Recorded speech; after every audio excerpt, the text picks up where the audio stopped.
Вот они, ради кого Конгресс татар Челябинской области организовал уникальный проект. Конкурс «Татарочка» на Южном Урале проходил в 3-й раз. Мы искренне хотели подарить всем нашим девочкам возможность окунуться в мир народных традиций, прикоснуться к наследию национальной культуры и помочь ощутить, что это все бесценно. И очень хочется, чтобы в канун Нового года то душевное тепло и хорошее настроение, которое вы сегодня получите, сохранялось с вами долгое-долгое время. О конкурсе знают не только на всем Южном Урале, но и в Татарстане. На финал приехали представители правительства республики и Всемирного конгресса татар. Уже выход сюда на сцену – это большая победа, поэтому все девочки-победительницы. Здесь нет первых и вторых мест.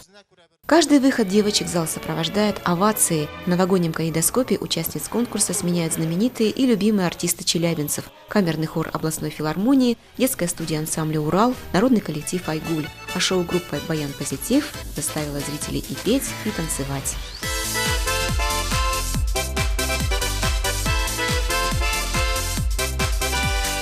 Секунда и жемчужины уже в роли пушинок. Вместе с солистками ансамбля «Гузяль» они показали зрителям красивый и старинный обряд козу-месе. Девушки идут мыть в проруби только что ощипанных гусей, а позади них пух да перья летят. Говорят, на счастье.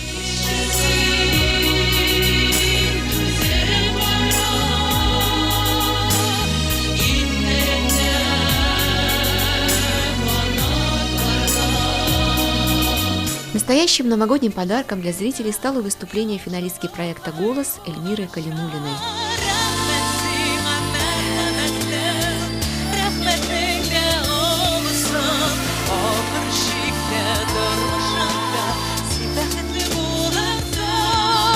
И вот самый ответственный момент.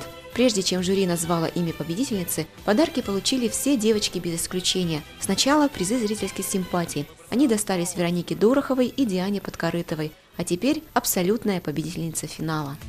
Итак, победительницей Ляни НЖ становится Дина Ганеева. В этом году сказка для маленьких южноуральских принцесс закончилась, но Конгресс татар Челябинской области обещает объявить в новом году новый конкурс. И телезрителей будет ждать новая история о красоте, таланте и уважении к своему народу. Альфия Габдушева, Ольга Кисленко, Михаил Драков, Салават Киямов, ТНВ в Челябинской области.